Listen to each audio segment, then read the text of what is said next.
So, just coming back from East Coast. Yep. It was in Jersey, right? The Yeah, ADCC. Atlantic City. Oh, wow. God, I hate that Atlantic place. City? Yeah. Oh, wow. Huh. It's like a really shitty version of Vegas. Okay. Yeah. Because gambling is legal over there, right? Mhm. Is drinking outside legal too? I didn't test it. Okay. I mean, I went to a pho place and they let me bring my own bottle, which was kind of hilarious. Oh, you know. interesting. Just brought a 6-pack of Sapporo, plopped it on the table. Was that a test? You just did it and they didn't react? No, or? no. We were looking for a place where I could have a Sapporo, and I didn't want sushi, so that really leads to conflict, you know. So we called this pho place, and they're like, "Can we? Do you have Sapporo?" And they're all, "No, bring your own bottle." I'm like, "Oh, okay." Oh, wow. Huh. Yeah. Hey, not bad. No, it was weird, but it was good. I guess they're probably another city that has a lot of tourism, so they're used to like fielding calls of like, yeah, you're allowed to do different stuff over here. Oh yeah, for sure. Yeah, no, Atlantic City is a strange town. The best example I can think of it is Laughlin, but bigger. Interesting. Yeah. Okay. So it's right on the beach. It's all about gambling, and nothing away from the casino seems very nice. Gotcha. Yeah. Sort of like Vegas, it's like super ultra luxury, and then you could walk to just like the horrible slums, neighborhood. yeah. Yeah. Yeah, no, that I lived in interesting? Vegas for a bit. That was a terrible place to live. I hate anywhere that has something to do with gambling. Okay. You lived in Vegas for a while? Yeah. Oh, wow. Yeah. When That's was actually where I that? discovered jiu-jitsu. So No way. I think we moved there when I was 11. Yeah. Why'd you move there? My dad's a carpenter, and there's a lot of work to do in Vegas. Okay. Just kind of constant, actually. If you want to stay in Vegas, you can stay in Vegas. Yeah. There's work everywhere. Yeah, There's yeah, just yeah. so much tourism. Yeah. Probably Yeah. any market too. And then just the casino goes up like every year. It Yeah. feels A like. new one, new building. Yeah, Now there's yeah. a dome over there. Oh, yeah. No, I haven't seen that yet, but it looks pretty crazy. I haven't seen it in person. The pictures I've seen. It does look pretty cool. Yeah. Yeah. That'd be pretty cool. Apparently Dana wants to hold a UFC event there. Oh, that'd be fun. Yeah. That'd be really fun. Yeah, he's talking about making it like the best combat sports event in history. Damn. Yeah. Okay. Apparently, it's like insanely expensive to just Host anything in there? host anything there. Yeah, which makes sense. But apparently, he said he would like lose money on an event to host one there. That'd be sweet. Yeah, no, that would be sweet. So you lived in Vegas, and that's where you found jiu-jitsu? Yeah. Where did Yeah. you first start training? I think I started training when I was 11. It was just one of those... Straight into jiu-jitsu. Straight into jiu-jitsu. Well, I started doing taekwondo when I was like, I think 8. And I stuck with that for like a year or two. And then we moved to Vegas, and my dad was like, this jiu-jitsu thing seems to actually be applicable to self-defense. My dad was really into self-defense at the time. So he'd seen like sort of the effectiveness of it in the old UFC stuff, and decided he wanted me to try it out. So Wow. I tried it out, and I remember they did Toriando guard passing like that day. And I was a pretty big kid. So I just passed every child there's guard with Toriando pass. You're like the 17-year-old sized 12-year-old. Yeah, it was terrible. I was just easily passing everyone's guard. It got to the point where like I was still doing it weeks afterwards, and I would get constant complaints from other kids like, "Do you know any other move?" And I'm just like, "No, no, I legitimately don't know anything else." That's how it goes at the beginning. You learn one move and then you start Yeah. trying to work that. That's a Yeah. pretty young age to start. Everyone wishes they would have started at 11. Yeah, no, it's a good age to start. I would say it's a good age to start. I'm not so certain how good it is to start much younger, just because maybe you learn some like actual just body awareness when you're younger, but you don't really absorb. I don't feel like most kids absorb much before then when it comes to like technical jiu-jitsu. Although there are some children out there that freak me out. Yeah. I'm convinced they're hoaxes. Like they're just midgets. They're adults in They're just little people adults. bodies. Yeah. Huh. And so you teach kids jujitsu now? No. Oh, you don't? No, Okay. no. I don't want the work. Yeah. It seems a little bit too difficult. Sometimes, especially depending on the age range, it can become basically babysitting more than teaching jujitsu. Yeah. With my experience, because I taught the kids for a little bit over at Nisa's gym, it was that like, especially as you get really young, around like 6 years old, the girls actually do much better than the guys, because the guys are just wild, want to just like, tackle each other, don't listen to anything. And the girls are intently listening, and you teach them a technique, and at that size they're about the same strength. And so girls will just start using techniques and start actually winning. So, Yeah. and maybe there's obviously crossovers on that, but that was my experience with it. Oh yeah, no, and that even shows with like adults. Like Yeah. women typically pick up the technical side of jiu-jitsu a lot faster than men, I find. Maybe just smaller people in general. You have to be more technical. Yeah. Yeah, I think the bigger you get, like the less technical you have to be. You can get away with just being more oafish. Yeah, no, that never goes away. Yeah, that's Even why at black belt. Yeah, exactly. That's why it's super tough. I think probably starting as a really big person, you just naturally want to default to using all your weight. So It's not even defaulting. no, I don't think it's defaulting. I mean, if you look at somebody who's like just massive, they'll just Americana everyone. yeah, And it's not their fault they're Americana-ing you. It's like it literally works. It makes sense. Yeah, it's a go-to big guy move. Although I am impressed when people are super big and play a smaller person's game. Like Corey Mullis. No. He's a black belt in town, a very big person. He's probably at least in the high 200s for sure, and doesn't roll like that at all. He's never just putting it down on you. He's just very technical every time you roll. Okay. Yeah. No, those are always impressive instances. I have a friend who I'm training with right now. His name is Gabriel Oliveira. Okay. Yeah, and so I train Charles's with him. brother. Yeah, and he's like, I think he's 240 right now. I mean, his weight fluctuates quite a bit, but you do not expect somebody that heavy to be able to move the way he does. Wow. Especially since he's not tall whatsoever. He's kind of a little bit shorter than me. He's a little fluffy, but he's got this weird guard where you do not expect somebody that big to be able to invert and to be able to do all the crazy things he does. And it's super impressive when you find a big guy who can do the moves. Yeah, that is good. It's like the guy Freddie that trains with us. He's very athletic for how big he is. He we'll play basketball with him, and he's hitting spin moves behind the neck, like all sorts of really athletic movements that most people his size do not hit. Well, yeah, no, that seems to be one of the major issues. Is just the bigger you are, the harder it is to learn how to move that body. Yeah, exactly. Yeah, we have a guy at our gym who's like, I think he's like 6'8" or 6'9". He's 6'9". Yeah, he's 6'9". Oh, the one that you guys did the picture with the short kings? Yeah, the short kings. Wow, I thought he was tall as fuck. No, 6'9"? 6'9". That's tall. And for the longest time, watching him do jiu-jitsu was very, very interesting.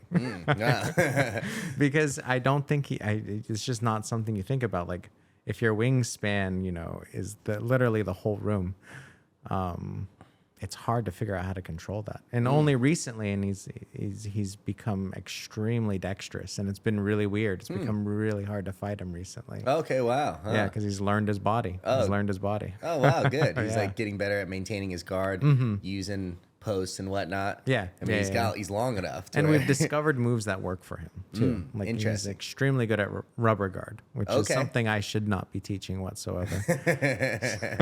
Yeah, but it goes back to those long limbs. Probably help with Yeah, he just throws it up easily. Wow. Versus maybe a triangle choke on a small neck and shouldered person might even be difficult to lock in. Yeah, he can't choke you. Yeah. Wow. Although a really big person where like my short little legs can't even wrap around, he's probably perfect for that. Yeah. I mean, one of the interesting things is when we made the one adjustment and say, don't go for triangles, go for dead orchards. Get both shoulders involved. Oh, wow. It's like, no, just trap both shoulders. Oh, wow. Yeah. So because he was having trouble with the normal triangle, they would because everyone would just pop out or like not be choked. much like they space. could be in, but like there would be no sub. Just wasn't tight. Yeah, wow. yeah. So he just goes for dead orchards, both arms in, and just gets it's arm bars. horrifying. It's terrible. Is he a white belt? No, he's a blue belt. Oh, okay. Yeah, no, he's really good. I Well, like good. Nice. Good for him. Yeah. Nice. So you just had an impressive run at ADCC Trials.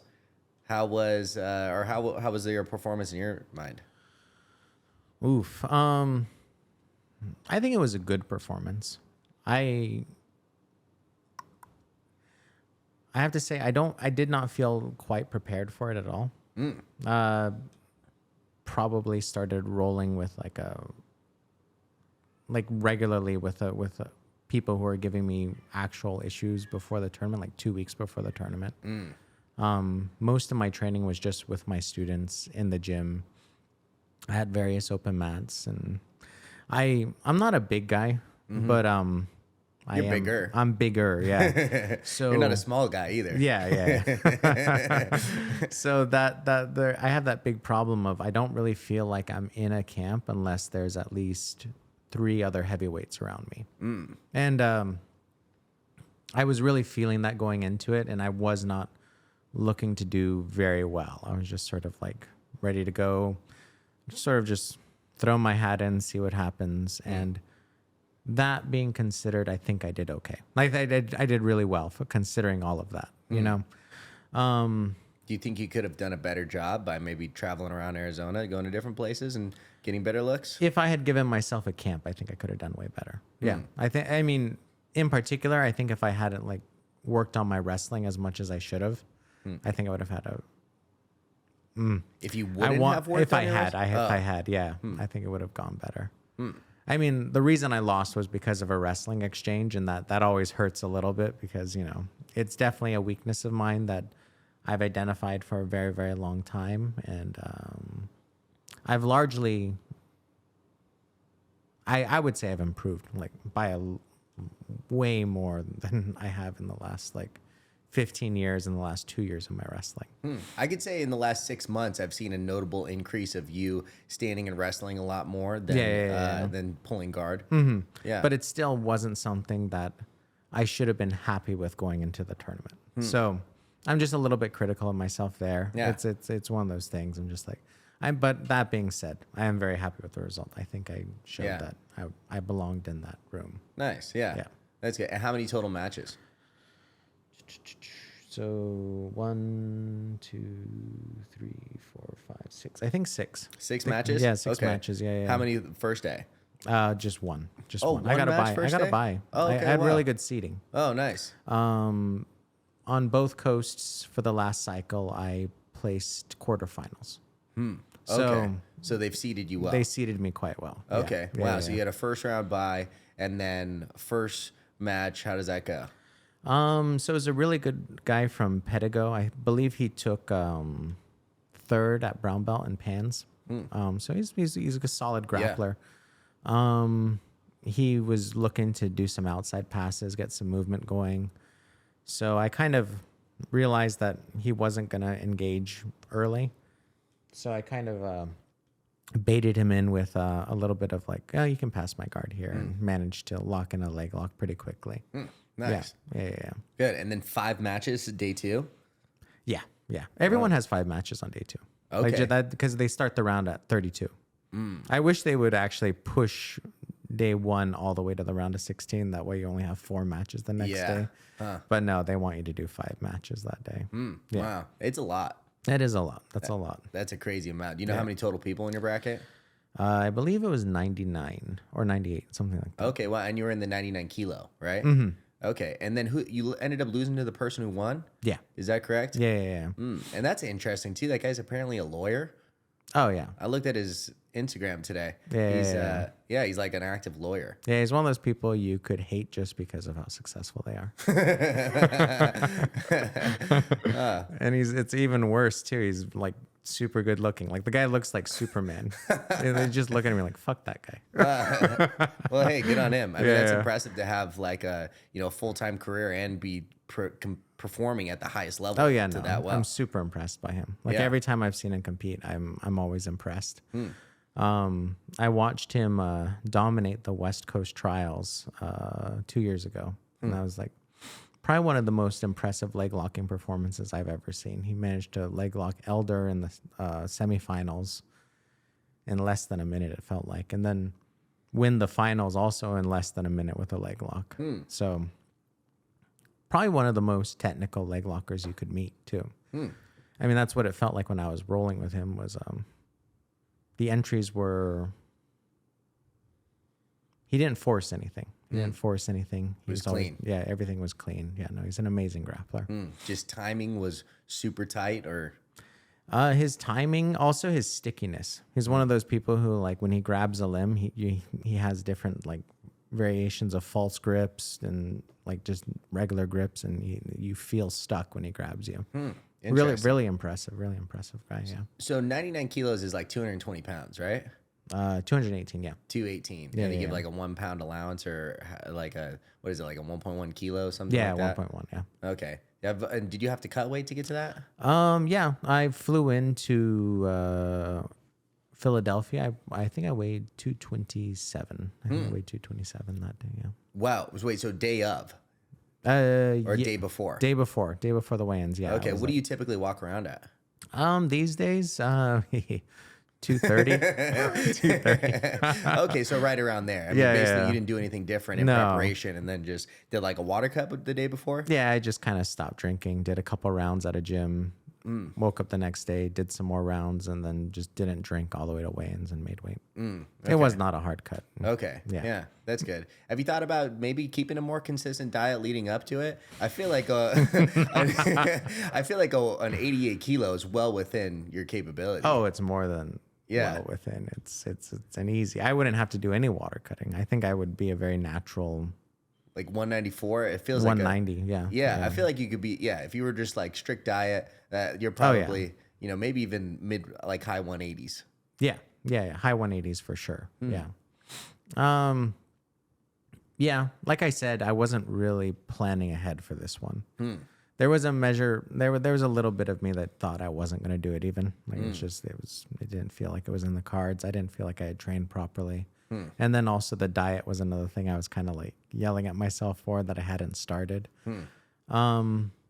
But it is interesting. It's an interesting choice because I feel like qualifying at 99s is easier than qualifying at 88s.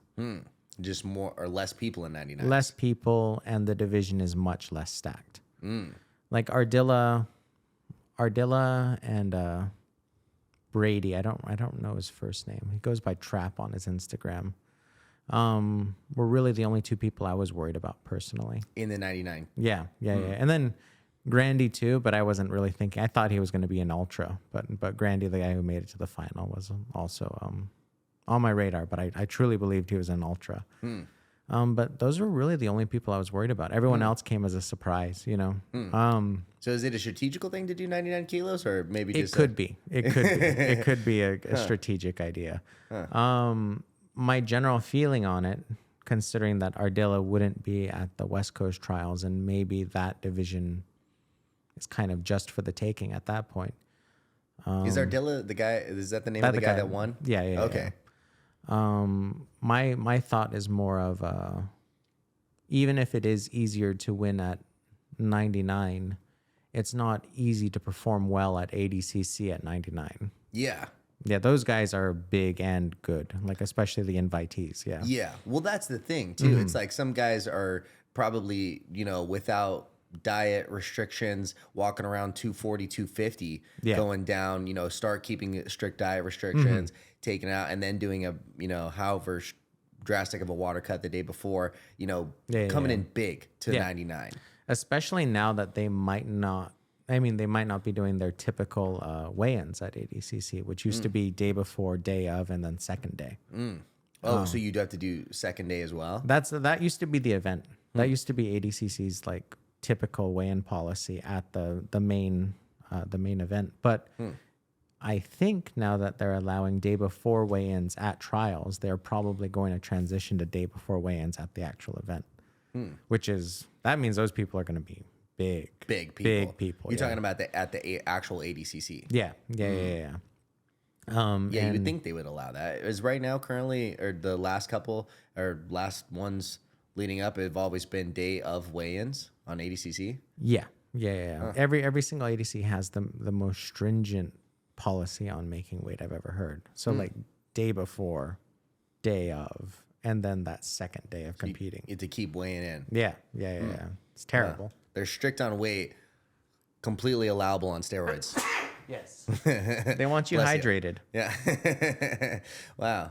Interesting. Which I'm sure guys still run that risk of dehydrating however much they need to, and they're just trying to rehydrate.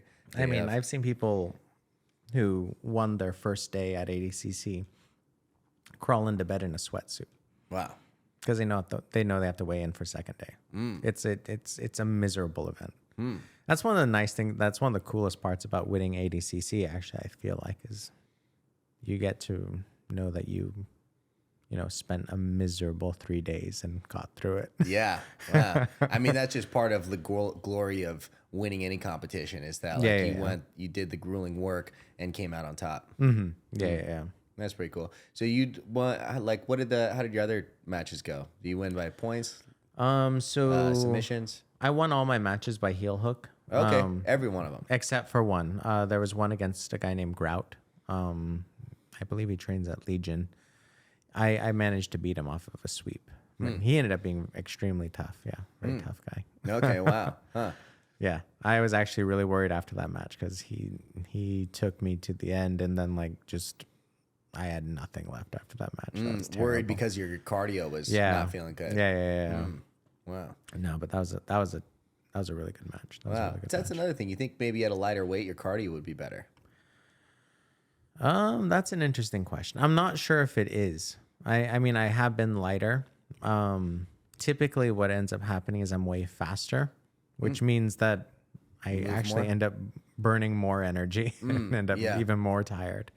Yeah, but I don't think your game would change entirely. Like you have like a set game, you're gonna just implement your game, and then maybe if your body's working less hard to do that game, you're for sure, gonna have a better cardio. No, it's true. I mean, you could argue that what I'm saying is I'm saying I do have better cardio. I just feel more tired because I'm using it. Yeah, sure. Yeah. So it is true. I do think going down to 88s is the move I'm going to make. Yeah. But I think that would be a good move for you. Yeah. I mean, that just seems like your natural body a little bit more than 99, again, is big people. Yeah. No, and like you said, you're not a big guy. No. I mean, you're not a small guy by any means, but you're not 99, there's some big motherfuckers in that division. Yeah. I mean, technically it's called a super heavyweight, I think. Yeah. So I should not be a super heavyweight. Like I said, I'm not a big guy. Yeah. Yeah. Nice. So mostly by heel hooks. I mean, you're probably one of the best leg lockers in Arizona for sure. I mean, you've got a sick leg lock game. How did that develop? Has that always been something part of your game, or maybe with the trend of jiu-jitsu? I don't think it was with the trend. My initial instructor, his name's Mika, from Las Vegas. He allowed us to always do heel hooks, from the very, very beginning. Even as a child? I started doing the adults almost right away. Like I said, I was a big kid. And eventually, the complaints led to people not wanting to roll with me. Around what year was this? Gosh, I want to 2009. Okay, wow. Yeah. So early, definitely, for people to be leg locking. Yeah. Maybe even earlier than that. Yeah, maybe even earlier than that. I get my dates wrong. But no, he allowed us to heel hook. So, I mean, once I got old enough to enter into competitions where they did allow me to heel hook, I found early success with heel hooks. Nice. Yeah. That's pretty good. And that, of course, built my confidence. So when the actual heel hook boom occurred, I was already kind of ahead of the curve, at least confidence wise, if not technically. Because I mean, my technique was shoddy. Sure. I was kind of just grabbing and ripping. Yeah. I think in general, the finishing techniques have evolved immensely just over the past probably 5 or 6 years. Oh yeah, for sure. Yeah. For sure. They're not the same at all. No. Yeah. And then I mean, they used to teach put it on the wristwatch, turn through the heel hook. It's not the finishing techniques that are the most effective. Yeah. No, it's definitely evolved. Although I'm not sure how much they've evolved and how much the techniques were just kind of not being discussed. You think that's what it was? I think it might have been. I mean, I was always impressed by the first time I ever saw. I think it was Imanari when he fought Gary Tonin. And he was defending heel hooks properly. And so it's not like, Gary Tonin and the boys were just doing brand new techniques. It seems like Imanari already had kind of a grasp of how you're actually supposed to defend a heel hook properly. even if he wasn't successful, he was still doing what we consider like a modern escape of like hiding the heel, turning out, and extracting his leg. Interesting. So I feel like part of it was just the techniques weren't being discussed. That could be it too, because like even Dean Lister had a ton of success with leg locks early on. And if you watch how he's finishing, he's finishing them properly. Yeah, as far as I can tell. In the early 2000s too.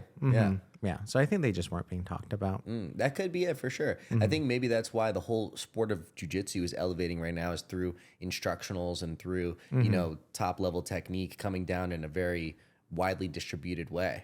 Oh yeah. Yeah, no. I hate rolling with blue belts these days. They actually do the right thing. Yeah, like, a lot they of used them to do stupid shit. Yeah. It was fun. Yeah. Yeah. Do you watch instructionals at all? Yeah. I mean, I watch them when I'm feeling motivated. Yeah. But I'm like that person with books who has like tons and tons of books on the shelf, and I haven't read any of them. Yeah, you've gotten through the first chapter of, half of them.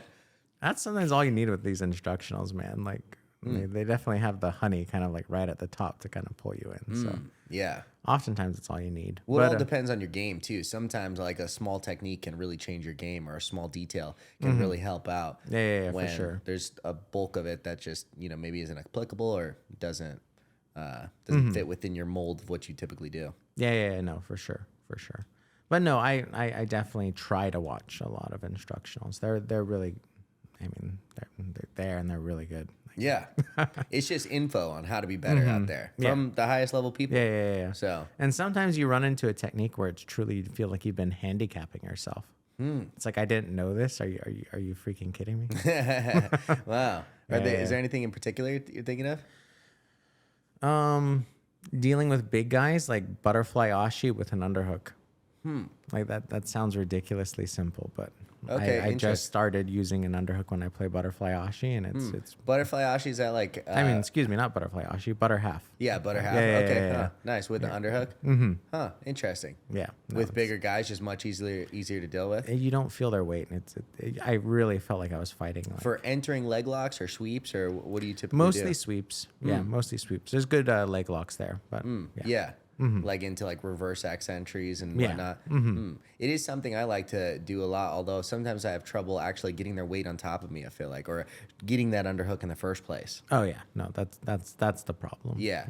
They actually do need to be committing themselves forward before you can Exactly. actually like, get that underhook. Yeah. That's one of the toughest parts with going against maybe good wrestlers is sometimes, and that one kid who won the 66 kilogram division, that 17-year-old kid, absolute beast, he has that strategy that's really tough to deal with, which it's like wrestle heavy, engage when things are going well, completely disengage anytime something, you know, not even isn't going well, but when you start a technique, you get a grip, disengage completely. And so it's a tough game to deal with. It's like not always the most exciting jiu-jitsu to watch because you don't see a ton of exchanges, but it's strategically a really tough strategy to deal with. Oh yeah, no, that might be my kryptonite. People who like to do that, yeah. Yeah. I mean, for a number of reasons. I tend to like a lot of action. If neither side's attacking, I get bored very, very quickly. Yeah. Just mid-match, I'll do something stupid. Like try you to said, make something happen. Let him pass your guard and then Yeah. you answer to a leg lock. Exactly. Yeah. Yeah, no, and I've always done that. I've always been that way. So, but another big problem that comes from that particular style is just the energy expenditure of the guy on bottom. Yes. Especially, just dealing with like left, right, flank, flank, left, over and over and over. It's tough to deal with. No, it calls the bluff of pulling guard. Yeah, it does. Yeah. Because pulling guard is just inherently risky in some sense. It's basically just understanding that your endurance bar is going to start to diminish and you're hoping to get a sweep or a sub. Yeah. Because you're the one working. The guy on top can just be on top and put weight on you and watch your, energy just drain. Yeah. Expend less energy just letting the other guy feel your weight. Yeah. So it's risky to pull guard. And that, like I said, that's the style that calls the bluff. And you are kind of betting on that the guy is going to engage with you. That's how you get into leg locks. That's how you get sweeps, is when the person is trying to pass. Yeah. But if they're just disengage, go around, it's tough to get any of that going. Yeah, no, for sure. I think we saw that a lot with Gordon and Nicky Rod. Like, interesting. Yeah. Gordon is like, in my opinion, the king of just being able to force people to engage with him. People who don't actually want to fight him end up engaging with him. How do you think he does that? Oof, that's a good question. I mean, the simple answer seems to be 2-on-1s and different forms of like just harassing your opponent's feet with your feet. You know, 2-on-1s, like on grips, like 2-on-1 arm. Yeah, and constantly keeping his opponent off balance. But when he fought somebody who knew what he was about, that seemed to be a real issue. It's just sort of like Nicky knows all the tricks because, you know, Gordon's been doing them to him for like, I don't know, 2 years, something like that. Yeah. They've rolled so many times together. Yeah. So, yeah, no, Gordon is the model of like figuring out how to deal with that type of passer. Yeah. Yeah. He's insane at forcing people to engage with him. Yeah. It is interesting that he has such high success, and he doesn't have like a extremely explosive game at all. That's just not who he is, and he has success against, it seems to be, any style. Yeah. Yeah, no, it's hard to put your finger on what exactly makes Gordon good. Yeah. Right? What the hell? It's a bomba. Well, he does. He seems extremely strong. Yeah. Isometrically extremely strong. But at that level, every person is extremely strong. You know, at the 99 plus, juice to the gills. I mean, what percentage of the last ADCC do you think was on the Jesus juice? Gosh, Well, Jesus on acai. I find it very interesting. I have no idea because I don't know how to deal with the anxiety around it. When I talk to a lot of people, even people who are high level athletes, they all have this anxiety that the person next to them is on steroids. And they're also very adamant that they themselves are not on steroids.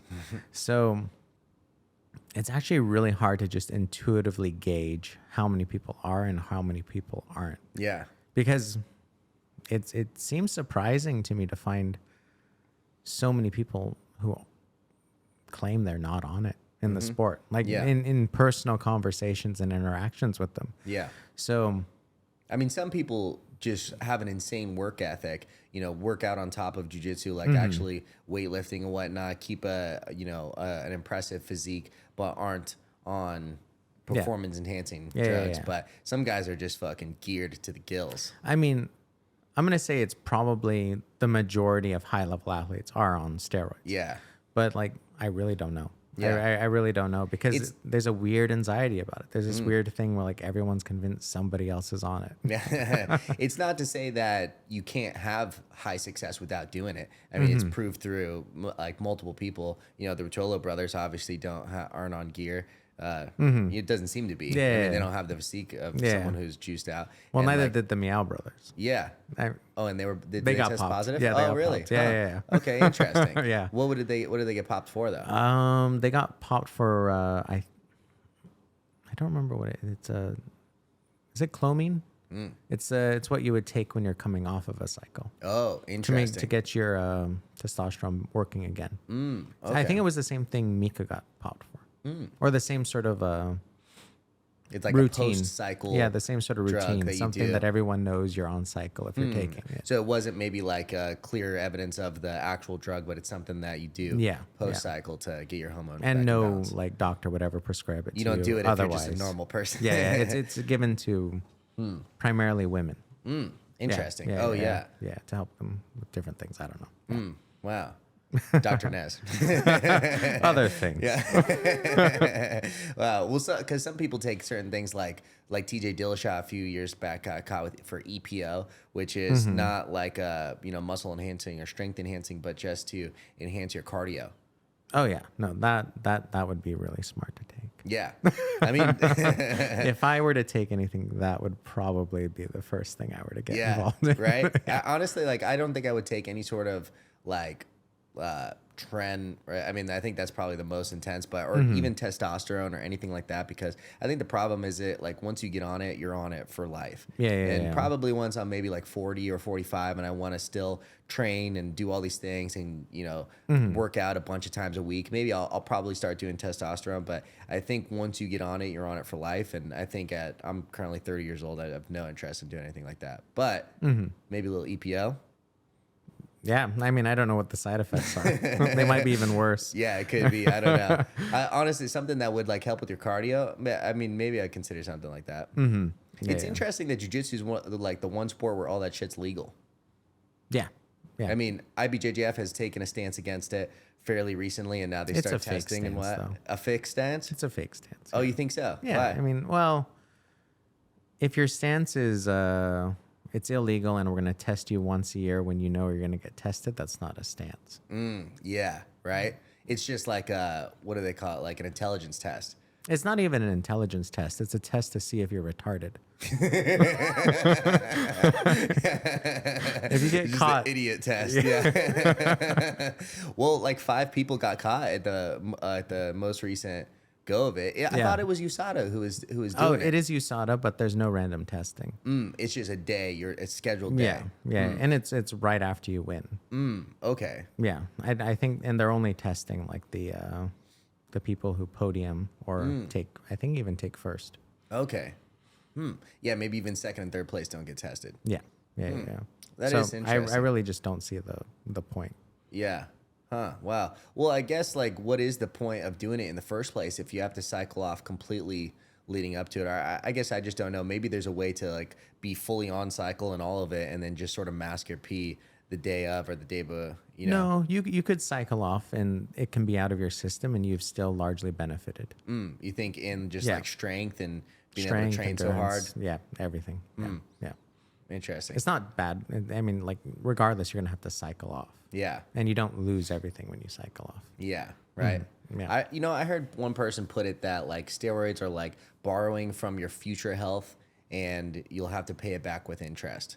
I think that's like kind of a good, an interesting way to look at it. Yeah. You know, I mean, that's why I haven't got involved in it just yet.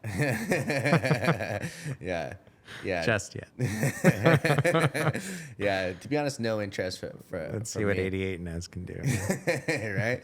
Yeah. I think that'd be a good move for you, though. Have you thought about that before, or is this dropping 88 or the steroids? Dropping 88. Yes. Oh yeah. No, I competed at 88 2 years ago. Okay, did you? I felt very good there. Yeah. Wow. And so what's the difference? Just a strict diet leading up, or not even a strict diet. Is your diet just typically opposite of strict? Oh, or? it's terrible. Oh, My really? diet's terrible. What do you usually eat? I mean, today I just smashed like 30 chicken nuggets from Chick-fil-A way. with a large Sprite. What the hell? Wow. And that's pretty typical. Oh, wow. Yeah, no, I'm terrible. I will eat anything and everything. Yeah. Interesting. I mean, I'm sure that doesn't help with the cardio either. Probably not. No. Yeah. Wow. Huh. Yeah, no. I do have a discipline problem I've been working on for the last, probably since I was born. Yeah. But Yeah. But yeah, no. I think 88 would be a good move. I enjoy fighting at 88. I will say I do find people are better at 88. And it's a little bit more challenging, but I think I can take them.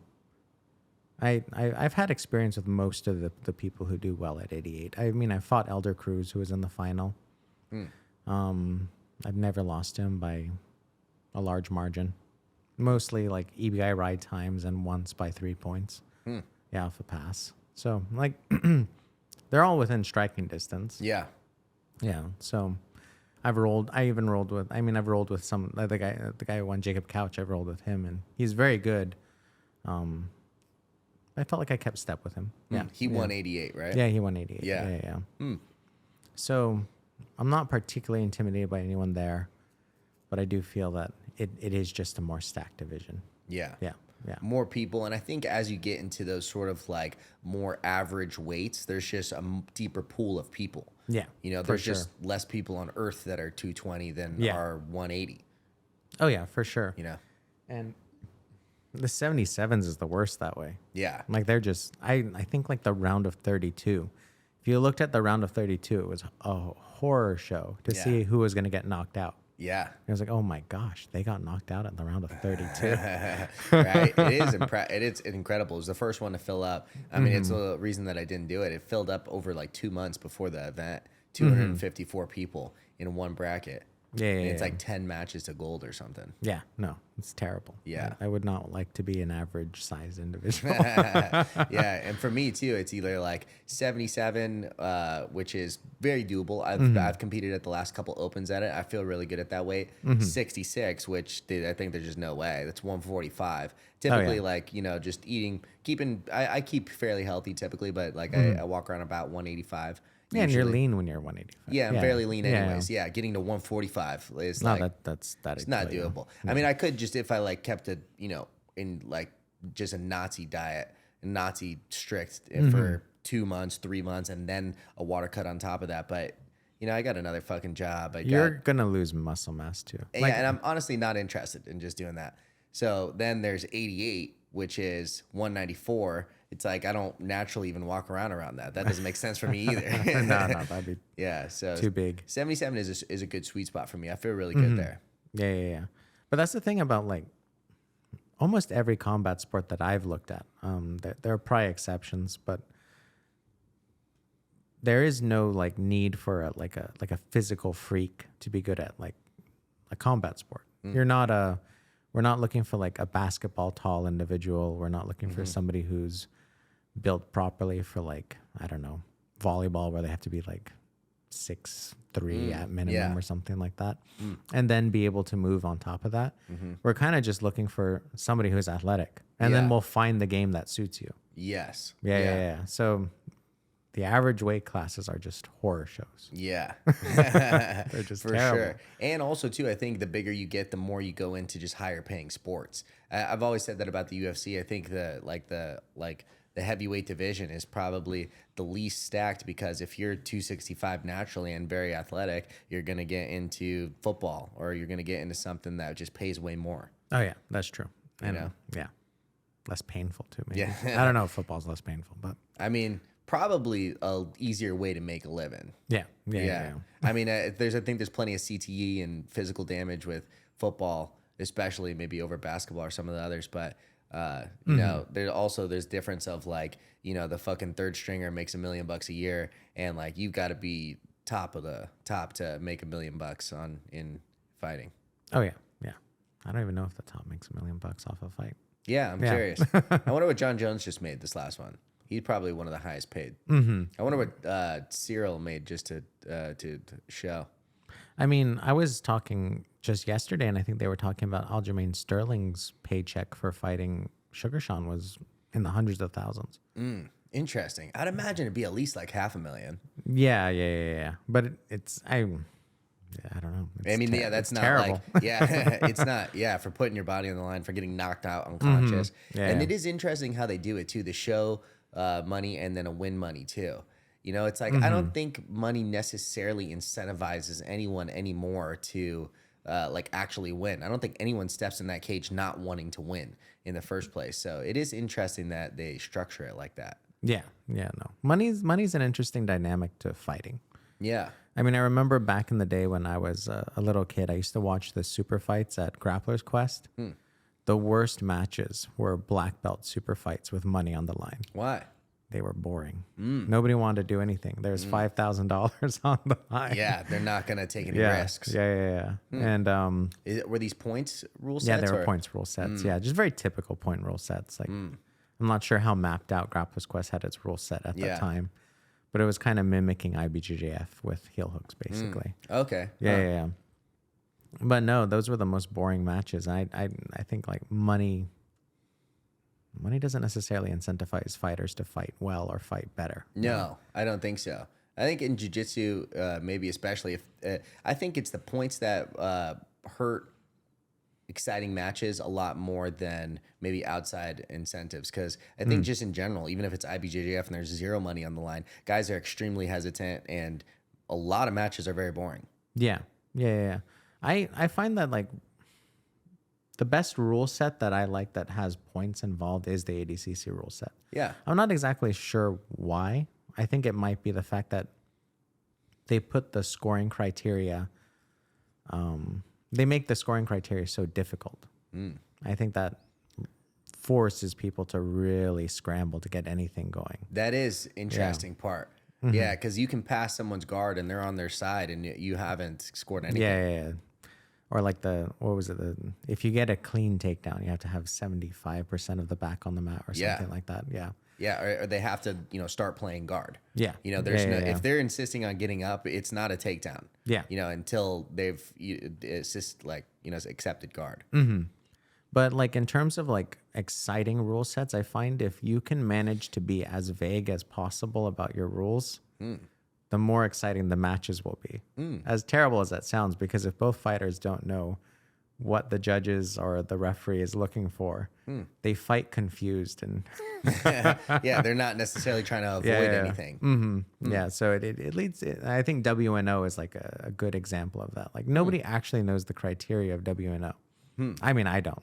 Yeah. I mean, there may be somebody out there that does. But these judges are really just looking and being like, I think red is doing better right now. So the judging criteria is actually just like the Buttersmooth Fight Club. I modeled my judging criteria off of theirs. Okay. Because I think they are doing the best. Yeah. It's aggression, dangerous submission attacks, and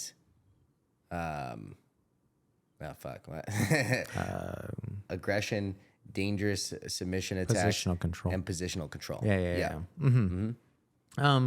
No, and then here's where the ambiguity gets added, and no hierarchy of preference. Yes, exactly. Yeah. Well, I think that's good too, because it's like in contrast to maybe Fight to Win, they put a lot of emphasis on submission attacks. Yeah, so you get a lot of dog shit submissions. Exactly. Yeah. And you get a lot of guys trying to sell subs to the refs or sell subs to the judges that aren't legitimate subs. Yeah, they're just a trying photo to sell op it. sub. Yeah, exactly. That real grimace, like, this straight ankle from 50-50, like, I got it. So, yeah, I mean, I think they do a good job. I think that's one of the reasons that, like, I tried to, or that's why I modeled after. I feel like they're doing it the best out of what I can see. And I think the sub-only rule set just allows for more freedom for guys to take risks and go for things. And I think that's why there is an exciting, go of it. At the competition. And by the way, thank you very much for competing. I very much appreciate you sending it. It's interesting. A lot of black belts won't send it at local competitions. I think there's just maybe a risk of losing in front of maybe your students, or I'm not sure exactly what it is, but I really appreciate you putting it on the line. Yeah, no, I think it's definitely that. I think everyone's afraid of losing clientele. Yeah. Obviously. I do think, though, that there might be something they're overlooking, and this might not be a good analogy at all, but when people talk about doctors, whether or not a doctor gets sued over like malpractice or anything or not is usually bedside manner, not the actual skill of the doctor. So I think most black belts who are afraid to compete locally should just worry about how they come across to their students at a personal level rather than losing to some other black belt. Right. It's just like if you're a nice guy, you probably have some measure of your students' loyalty. And even if you don't prove that you're the best black belt in the area, I don't think it actually matters to your students. Yeah, I don't think so at all. I mean, one of the great things that I love about competing with ISA is that we're fucking brothers at war, that we go out and compete together on, every big stage. We're going out and doing it together. I mean, that's one of the coolest things that, you're putting it on the line. And I think that's a really interesting point too. I think that actually is a good analogy about like people get sued more for bedside manner than they do about the skill of their whatever they're doing. Yeah. No, that's true. Interesting. But also Issa, I mean, the guy should be confident. The guy's a monster. The guy is absolute beast. Yeah. He's one of my favorite training partners in the area. Yeah. Yeah, me as period, well. Yeah. And he's not big at all. No. And he gives me just the hardest time. Yeah. He's super difficult. I mean, we're about like the same stature. we're extremely close on stature, about the same about the same height. We like, fluctuate around the same weights. And yeah, it's been a very good training partner for me. And also too, just because, if you're like a 5'2" female and your coach is a 6'4", 280-pound guy, I mean, your games are naturally going to be much different. Someone who has almost like exact same stature as me, it's been really cool learning from someone like that. Yeah, no, it's true. If you look at all my students, like the common denominator it seems to be leg length. Like I have really short, stubby legs, and I seem to attract people with short, stubby legs. Yeah, nice. Yeah, That's really hilarious. But all coaches attract what they are essentially. Yeah. Like if you're a big dude, you typically attract like big dudes. Yeah. Yeah, which that's interesting. We actually have a pretty solid heavyweight crew. We've probably got 7 or 8 people that are fucking big, like 230 to our boy Freddie's like high threes. Yeah. I mean, you also like, and one of the things I've also noticed about Issa is he's got like he seems to have a kind of like looser approach to jiu-jitsu, to where I would say whatever his students want to be good at, he's okay with them getting good at it. Yeah. So I don't think Issa's one of those instructors who easily gets pigeonholed into like, I coach a particular type of athlete. That's a very good point.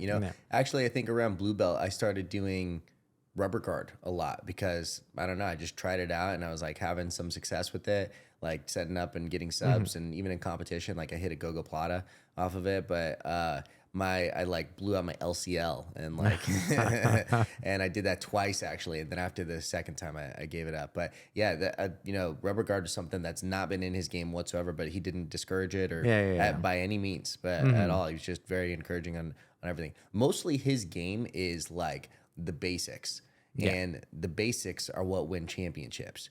It's the fundamentals that are fucking grinding, and he's got a very like just slow, like death of 1,000 cuts game, while also being very explosive and able to scramble and all of the above. So got a very difficult game to deal with. No, he's interesting. I've never met somebody who feels as if their muscles are just constantly activated. I don't want to say stiff. Yeah. That seems like the wrong description to say he just seems stiff. It seems like no matter where you attack him, the muscle is already flexed and in place, and it's not tiring him out for some reason. Yeah, I know. I said I've like, you grab him and he feels like he's wood. Yeah, just fucking hard. Or like, and stiff doesn't seem to be the right word. Yeah, I mean, no, it's not stiff. Yeah. I mean, like it's just like I've said also too. It's like if you try to snap down a statue, it's like what is like trying to snap him down, just doesn't move. And he's also ultra competitive. That's another thing that makes him really fun to roll with. Yeah, for sure. Does not like losing. We're super close on opening up the new gym. I think. Really? I think maybe this coming week we'll be able to do it. Oh, awesome. Yeah. Yeah. I think he'll do a grand opening. Maybe invite outside people and stuff. I'd love to have you come. There'd be food. Yeah. No food for you. Need to get on a strictly salad diet.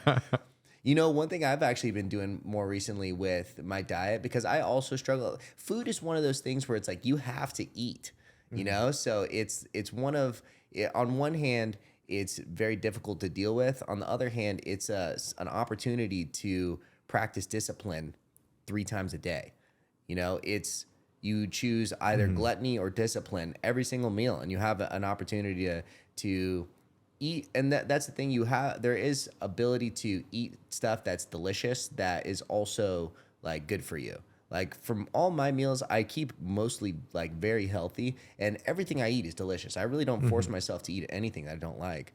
Something that I've been doing that's making it a little bit easier for me is I've been getting meal prep from the Recharge Center over in Peoria. They're awesome. I don't know if you've ever tried them, but Kyle Hannon is one of their owners, and it's him and his wife who do it, and they just have like grass-fed organic stuff. It's absolutely delicious, and we'll deliver it to you. Very reasonable price. Everything's around like $10 a meal. Oh, wow. And delicious stuff. And Kyle's actually got a really interesting story too. He holds the world record for surviving the most chemotherapy in history. Wow. Yeah, not a great world record to hold, but It's like the Incredible Hulk. yeah, I mean, dude's a monster. He's been dealing with cancer for over 11 years. Wow. Does he still have cancer? Still has My it. goodness. Has over 70 tumors in him currently. Has done over 342 treatments of chemotherapy, and a single treatment can be weeks, just depending on the type of chemotherapy. terrible. So yeah, and just the absolute sweetest guy you ever. Just super positive, great energy person. Every time I interact with him, just like super positive energy. Just one of the nicest people you'll ever meet. Well, I can't imagine like a negative person would be able to survive that much hardship. I mean, Yeah. You know what? It's interesting. He said that like when he feels negative, or he's like, like, sometimes the kids are great kids, but sometimes they'll piss me off. I'll get mad at them, and my body gets sick immediately. On my next day, I'll just be bedridden all day. Like he came on the pod when he came on the, this didn't have necessarily to do with that, but he was dealing with a fever for the past 4 months. He had over 100-degree fever for almost 4 months. But yeah, he said if he gets negative, he gets like physically sick where he can't, do anything. And thought it was super interesting. I feel like maybe everyone has that in them. He just has like an extremely sensitive receptor to if he starts getting stressed or starts getting negative, he gets physically sick almost immediately. well, I mean, I'm sure like his. Why am I slipping on this? His immune system isn't like the best, and I'm sure like any sort of like negative emotion just immediately Yeah. like starts Isn't that working away interesting? against it. How Yeah. emotion can do that to you. Yeah. No, Yeah. no, it is. It Yeah. is. But meals are fantastic. I could connect you with them. He gets it, delivers it straight to my work and makes it super easy. There's like burritos and stuff every week that are just like, super high quality meats and cheeses. And I eat that. It's delicious. Is his diet largely anti-inflammatory? Is that why he's super into like? So he can do however you want to do it. And there's different things. Like basically, they do 3 different types of meals twice a week. And if you have any particular goals or something that you're trying to go after, they can tailor a meal specifically for you. Like they did the meal prep for Sugar Sean's fight camp. Oh, wow. Yeah. So they handle all of that for him. With him, I think they did like 3 or 4 deliveries a week, or 3 or 4 cooks a week. Just show it's the freshest stuff. But most meal preps are like once a week, and you have to have your shit in your fucking fridge for 7 days. And by the 7th day, it's like, well, I don't know. It's, it's kind of in there, but like they do like once every 3 days, or I think it's like on Monday and Thursdays or something. They do their deliveries, and so it's delicious. Absolutely great food, and I love it. Oh no, I'll look into it. Got some downstairs. We could eat a burrito after this. Okay, that sounds good. Yeah, for sure. Yep. So you said you taught class this morning. Mm-hmm. What do you don't teach leg locks typically? I mean, that's probably a bit of a lie. I think leg locks are the thing I get asked most about by my students. Even. Yeah. So I kind of feel like I'm always teaching leg locks. So when it comes to my actual classes, I think I'm kind of bored of teaching leg locks. Interesting. Yeah. Because I mean, I can go to an open mat and almost automatically there's like a couple questions about some variation of usually leg me lock. Every time we roll usually together. You. Yeah. So like, I don't know. It's not that I don't like teaching leg locks. It's just there is a part of me that often feels just, I don't know. It's not all of jiu-jitsu. No, for sure it's not. Yeah. Maybe bored with that aspect of teaching. And then also there's just the fact that I don't want to be known for having a leg locking school. I mean, I think my students are on average better at leg locking than most other, students of other schools. But I don't want to be known as like a leg locking school. I don't want to be known for having weaknesses in other areas of our game. I want us to be a well-rounded school. Is that why? Like you don't want a leg locking schools, you want just well-developed athletes? Yeah, I want a well-develed crew. Yeah. Interesting.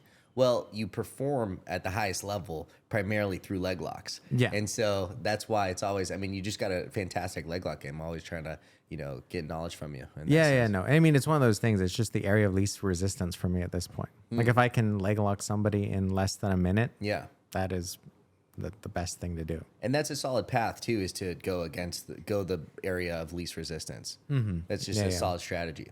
Yeah. I mean, I'm not a bad passer. Like I've definitely passed some good guards in my time. But just in general, just the energy expenditure for getting a sub like a minute and 30 in, because you can pretty much count yourself out for getting a leg lock if you haven't gone it for 3 minutes. Why is So that? 3 minutes of hard work, and you can kind of default to a more positional game. Why do you think that is? I'm not really sure why it is. I mean, some argument could be for sweat. Yeah. Some argument could be for once you've gone for 3 minutes, usually your setups are known. Interesting. Like the guy You've got a knows couple what you're up to. go-tos, and yeah, you know what you're going for. Yeah. So you can interesting. kind of start defaulting to some other form of fight. So that's usually my game plan is like 2 or 3 minutes of I'm going to attack hard the legs. And then if that's not working, I'll just kind of like get more positional about my play and start thinking about how can I win this match in the long term rather than just a short term win. And is that what happened in your last match? The one with Ardilla or the one with Grout? The one, I guess it's Ardilla, the guy who won. So Ardilla pulled almost immediately. Interesting. And the way he pulled was a little disrespectful. So I just intended to try to pass his guard, just out of spite at that In point. what way? Why was it disrespectful? I mean, I don't know if it was intended to be disrespectful, but he kind of like sets his hand on the mat, turns his back, and sits his butt down. Okay, so Yeah. almost turns away from you. And Yeah. sits down. Huh. So I don't know. You're like, I'm gonna pass your fucking guard. Basically. How dare you? Yeah. Maybe it was letting emotional play a little bit too much. I don't think Maybe you should so. have done the same thing back. Just sat down. Maybe as well. I should have done that. I did later on in the match, and I wasn't terribly successful. But yeah, no, I don't think it was an emotional decision. I think it was just more throwing. It sounds emotional when I put it this way, but more just throwing down the gauntlet. Like, if you want to play guard, I will try to pass. I've never been somebody who avoids an opponent's strength. Like if you want to play guard and you want, I'm going to try to pass your guard. I want to show that I'm better than you wherever the match goes. And how did the match end? The match ended with a clean takedown for him. And so he got the takedown points, and that was it. Yeah. Probably like the last 30 seconds he got. Oh, really? Yeah. That sucks. Was it a solid setup? You didn't see it coming? Oh, it was a solid setup. I tried to hit a duck under, and it was a very ineffectual duck under, and he managed to snap me down mid duck under. And I had to quad pod, and he went for my back. I had to front roll to escape getting my back taken, and then he landed directly in side control. So he got the 4 for a clean takedown. Gotcha. Yeah, with a takedown straight to side control is the 4-point takedown. Interesting. But like most of the match, I would say I was on the defensive. Like his leg entanglements were super sharp. And so you initiated the takedown and then ended up on bottom. Or you initiated a duck under, it didn't go, and then that ended up. Yeah. You know, do you ever listen to that guy, Less Impressed, More Involved? Yeah. So he's done a lot of statistical analysis of the ADCC Opens, and he's found that the number one takedown of how people are getting to the ground is a sprawl spin to the back. Yeah, no, it makes sense. Yeah, and apparently that's also the case in like NCAA. The number one takedown in wrestling at the highest level of wrestlers who are extremely proficient in all of the setups, all of this is a sprawl spin around. Oh, that's terrible. Isn't that interesting? Yeah. Part of it, and you talked about this, could be influenced with maybe match is not going your way, time is close to expiring, you're forcing takedowns, and so maybe the statistics get skewed in that way because there is a lot of shots towards the end of a match from the down opponent, and so maybe there's an overrepresentation of that type of takedown. But it is interesting that the number one way people get to the mat is not by initiating the takedown, it's defensive wrestling. Yeah, no. I mean, it makes sense. Yeah. It's also just one of those things where just better competitors are less apt to take a shitty shot. Yeah. Yeah, right.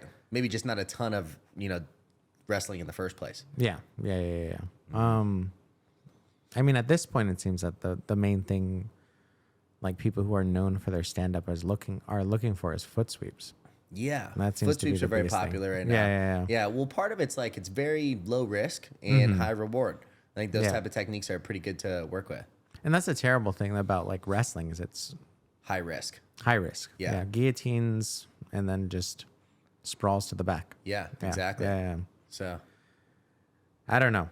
That's an interesting question. I'm not certain that we're gonna keep the same sort of reliance on shooting in general going forward. yeah, it is interesting how there's trends without jiu-jitsu. Like everything ebbs and flows. When I first started, barambolos were like wildly popular. And, and now when is the last time you see anyone barambolo? It's been a bit. I mean, People still do it, but not nearly to the degree that they Well, were doing it then. yeah. I mean, there's always that uptick in a technique when nobody knows what it is and everyone's successful with it. Like Yeah. you can even throw a bad berimbolo in, I don't remember when it was popular, like 2009. You could throw a bad berimbolo in like that period of time and you would have hit somebody's back. Yeah, Like, for it's sure. It's terrible. Yeah, there's not many people were seeing it. But it seems to go like there's a trend, nobody knows the technique, it becomes wildly popular, and then when it fades out, it's still utilized by experts in the technique. Like Mikey's still hitting berimbolos. Like the last time he hit like that, I think it was the first or second world title he won, it was that very basic looking berimbolo on Ari Farias, just straight to the back. Interesting. Just perfect, yeah. But that generally seems to be how it is. Like, I mean, even leg locks, I would say they're getting easier, or people are getting better and better at escaping leg locks. Yeah, for And sure. it seems like the only people who are actually hitting leg locks in general are the experts at leg locks. Yeah, because you have to be good at them. Most people know how to defend them. Yeah. Like Paul Ardilla is an expert at leg locks. There's no doubt in my mind. He's a complete master of them. The other person who was really successful this weekend with leg locks was Nicky Ryan. Yeah, Yeah, that's a master of leg locking. yes, for sure. But I'm not certain that anybody but the best were heel hooking anyone. It is interesting that he fell short. I could be really wrong. But Yeah. Yeah. Well, actually, so another statistical analysis, or that same guy, less impressed, more evolved. The number one submission, like number 1 and 2 have been going back and forth between rear naked chokes and heel hooks. So heel hooks are at the top of what gets hit most at ADCCs. Yeah. I think it was actually one of his videos that got me like onto the idea that you shouldn't over pursue heel hooks. Oh, really? I mean, I think that was it. It was something like deeper into a match, it is rear naked chokes. At the start of the match, heel hooks happen. heel hooks are happening. Later into the match, it could be something with slipperiness, because once you're soaking wet, that is a real issue. Yeah. But I actually don't find that slipperiness is a big deal in grappling tournaments. Everyone's toweled off by the time they show up. Everything seems fine. I don't know if that's just me. That might just be me. Yeah. What about in training when you've been like deep Oh, yeah. into Training, it's terrible. Yeah. So maybe that is the case though. Like in a longer minute match, what are the length of the matches? The ones that you did, were they all the same? And they're does it only get 6. longer? They're only 6 6, minutes. yeah. Okay. Yeah. So I mean, it depends on who you are. About like 2 minutes in, I'm fucking soaking wet. So I just sweat a lot. You have a condition. I do. I get sweaty from the walk from the car to the front door. Why do you live in Phoenix? You should really live in like a cold place so know. you just don't sweat anymore. Just born and raised here. You know what's weird is that it wasn't always like that. Like in high school, when we had these super intense workouts and football and all this stuff, we would be like in the weight room and running, sprinting. I wrestled my freshman year as well. I was never the sweaty guy. Like there was sweaty people that like sweat a profuse amount, and that was never me. At some point, I think maybe in like my mid 20s or maybe early to mid 20s, I just started like sweating a crazy amount. Not sure what it was. I think it might be like consistent use of the sauna. I've like really tried to push myself in the sauna basically since I was like 6 years old. Like when I first started doing the sauna, but like as an adult, especially, and when I got into, I left high school and went to college, I would do the sauna and steam room regularly. And I think maybe that yeah. overacted my sweat glands, something like that. I don't know. Well, no, it does happen. I mean, my girlfriend, she does not sweat. Oh, really? And it's a terrible thing when, she's 3 pounds away from where she needs to compete at. Gosh. And it's just like, we could be in the sauna for 2 30-minute sessions. It's 1 pound. Wow, that's It's crazy. just 1 pound. And you're just like, should we even be trying to go for that 3 pounds? Should we like, no, let's get back in. But I'm just like, I don't want to keep sitting in the sauna. Wow. So if I like push myself in the sauna, because I'll like pour water on the temperature thing to make it really Well, fucking I've heard hot in you there. drink while dropping weight. Like you'll be drinking water in the sauna. I will do a little bit because of like how much I dehydrate. If I like I think the most I've lost in a single session, like sitting in a sauna, is like around 8 pounds. Okay. I could do it in about like 30 minutes or so. You can do that in 30? Yeah, Jeez. because again, too, like I'll pour water on the temperature gauge in there, so by crazy. 3 minutes in, I'm pouring wet. And, Yeah. and then I just stay in there. I mean, it gets super hot. If you try to get that thing up there, you could get around like 120 degrees or so, and like a lot of them will cool around like 100 because they're commercial gyms and whatnot. Yeah. No, but that is kind of like, did that go off? Oh no. Okay, wow, it just happened. Hold on, we'll pause for 1 second. Yeah, no, but like that's actually kind of like what I try to do with her is like going into a cut, I'll have her start sitting in the sauna to just get like teach her body to sweat again for like a week out or like 2 weeks out. Just be like, no, get in the sauna every day and let's get you actually able to sweat. So. Do you like going in the sauna? Does she like going in the sauna? She does. I don't like the sauna. Oh, really? Yeah, Huh. no, I don't like water cutting like at all. Yeah. I feel terrible when I water cut. I also don't like water cutting, but I enjoy getting in the sauna.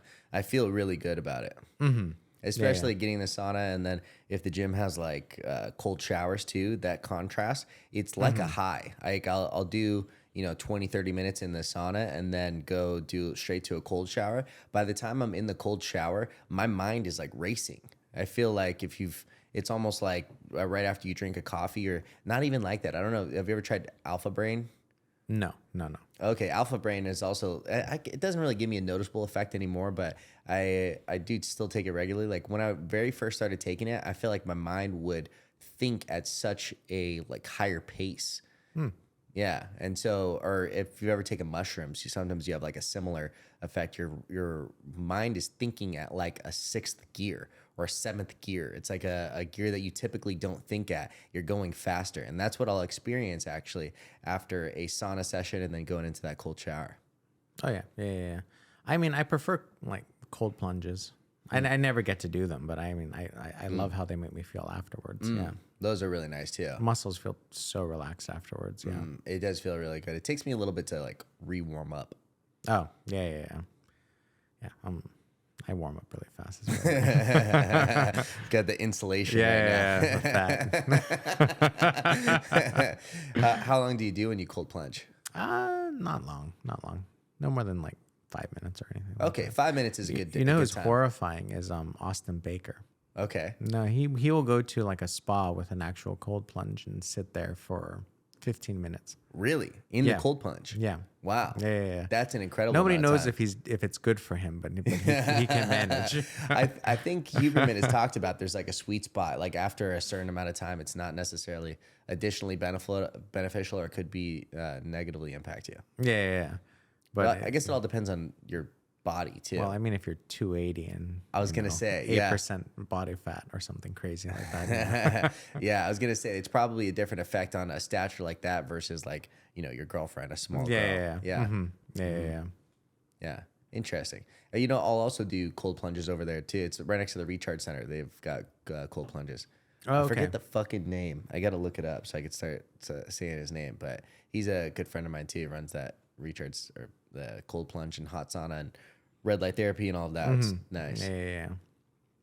No, I think I need to start taking my recovery just a little bit more seriously. I mean, my recovery is basically just like I go to sleep. Yeah, well, which is probably the best thing. But I mean, it's definitely a good part of it. But I think part of it for sure is, one thing I've recently committed to is like using my diet as like management for like little injuries and soreness and all of this. Like I want to commit to like a healthier diet. I just feel like inflammation I have less inflammation when I'm doing that. Yeah, no, for sure.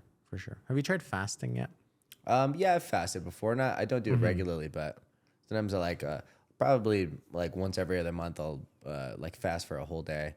Like won't eat the whole day and then just eat breakfast the next day. No, that makes that you'll get a little bit of a high from that, like especially like a 3-day fast or something like that. Yeah. It feels really good. Oh, wow. Have you done those before? Yeah. I'll do that. Wow. And I love training while fasted. Yeah.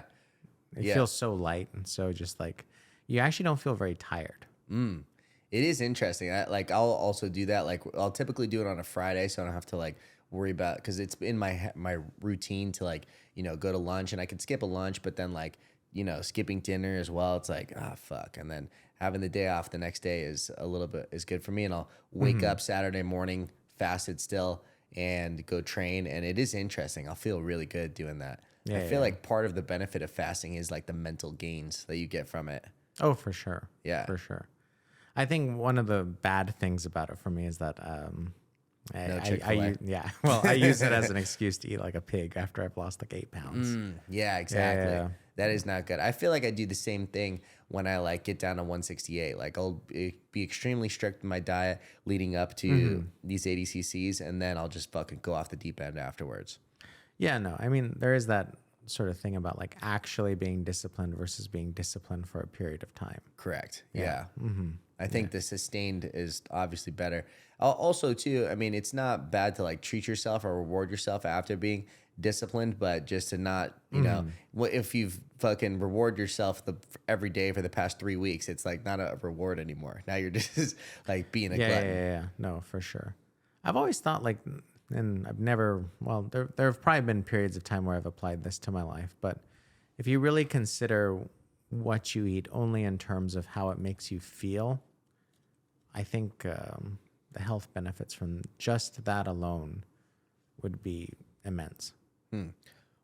How it makes you feel as far as afterwards or taste? Yeah. Well, yeah. No, afterwards. So like if you were to just think like while you're eating a meal and you're getting to like that point where you're just a bit full, and it's one of those things where it's like, how would I feel training in the next 30 minutes? Like if the answer is I couldn't train, you're starting to eat Too much. Yeah. And just sort of like starting to have a diet that's geared towards performance in general. Just sort of like, does this make me feel good? Yeah. I think so. I think it's important for sure. But I think that's true discipline. That's true discipline if like you constantly have your goals in mind. Agreed. Yeah. You know, I was talking to my buddy Patrick yesterday, and he's like, better has no end. You know, you can always be doing better in more and more ways. So keeping a strict diet just throughout your life, I think, is an important thing. Yeah. No, for sure. Yeah. It doesn't have to be like fucking crazy strict where you're like starving yourself, but just like not eating 30-piece chicken McNuggets and a large Sprite. Yeah. Unless it's like a particular occasion. What's your poison? Do you have a particular thing, or is it just kind of you eat all sorts of stuff? Oh gosh, what's my favorite? Like, I like beer, like different types of beer. Yeah. No, I just love beer. Yeah. I love going to a brewery and trying a different type of beer. That's like one of the most rewarding things ever. Yeah. I do like that as well. Yeah. I love a nice beer. I love nice whiskey too. I like whiskey. Yeah. I like trying different places, old fashions. Oh, yeah. No, that's fun. That's a lot of fun. Yeah. And then just going out to eat at fancy places too. I really like that. Where have you found the best old fashioned? You know, Bourbon and Bones has a fucking really good one. Okay. Yeah. All right. I'll have to go try that out. It's really good. Nice steakhouse right over here. Okay. Yeah. They've got an incredible steak too.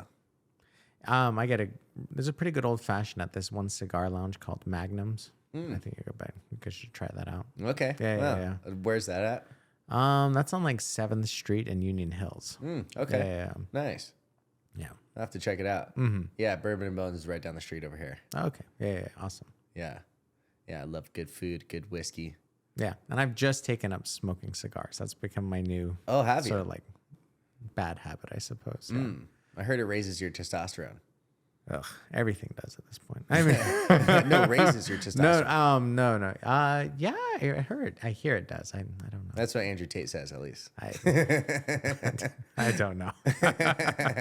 You know, my buddy Brent, I'm not sure if you know him or not. He trains at our gym.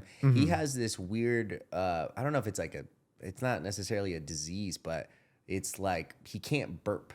Oh. And so, so does intaking like smoking allow him to? It actually helps alleviate like stomach issues for him. Oh, that's cool. Like either a cigar or a hookah really helps with his stomach issues. Because if he has like a fizzy drink or something, there's no burping it up. It's got to just get through him, and it causes like hiccups and like a really uncomfortability. And it can happen sometimes just during a normal meal and all of this. And because he can't do that, he'll like smoke cigars or smoke hookah. And really as a way cool. to manage it, and according to him, it doesn't affect his cardio or anything like that. I don't think it has either. I think the night after it can. Like the day after. Like there's just a little bit more gunk because you're just just done smoking a cigar. Yeah, well, you don't inhale, so I think that's a part of it. Yeah, no, that's definitely a part of it. Yeah. But you still do get like tobacco You high. probably get a little bit of you for sure do. For sure, get a tobacco high. Yeah.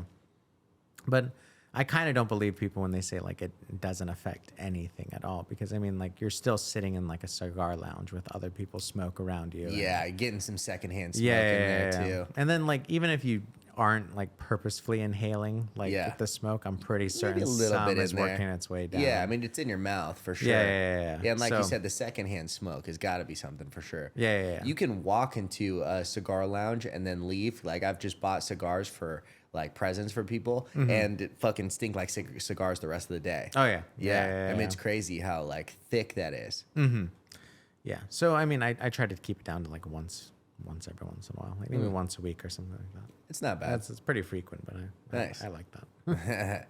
So when are you gonna go on your leg lock teaching seminar tour, since it's your favorite thing to teach? Really anytime. I mean, I'm always open for seminars. Yeah. I'd love to go to one if you did one in Arizona. Yeah, no, for sure. Yeah, no, I might be able to work out something with some people. Yeah. That'd be cool. Maybe do one at East's gym. I think he's talking about doing something where having like a couple different guys come down and like teach some techniques and stuff. Okay. Yeah. Yeah, no, I'd be down. Okay, cool. Yeah, I would come. Yeah. And I'm not bored with leg locks. I hope that For wasn't. sure. Yeah. It's just like, it is one of those things, like in terms of like coaching strategy and just what I want from my students. I don't want just people who only think about heel hooks. Makes sense. Like I've been to gyms like that. Yeah. And they're annoying. Yeah. Or when they have zero guard at all. And they're, maybe a solid leg locker, but you pass their guard and they just have no chance of doing that. Well, anymore. the saddest thing is when it's like the lack of guard passing. That's sad. I agree when there's no takedown ability, no guard passing ability, but maybe they're good with leg locks and sweeps and stuff. It's like, I don't know. It's just not a very well-rounded jiu-jitsu game. And it's also not well-rounded for self-defense. No. Like imagine getting in a real fight and you can't take the person down and like you don't know what to do with their like flailing legs. Yeah. But I will say, like, if there's any argument for that style of jiu-jitsu, if you are good at guard passing, you need takedowns. Yeah. If you're good at, takedowns in general, you need to be okay at guard passing. Sure. Yeah. Otherwise, you're not going to win a tournament. Sure. If you want to just be good at guard and leg locks, you can win any tournament. If you want to be good at just guard and leg locks, you can win any tournament? Yeah. You'd have to be really, really good at it, but I don't see you just winning with takedowns. I don't see with you only takedowns? Yeah, because you actually need to like be able to pass if somebody pulls.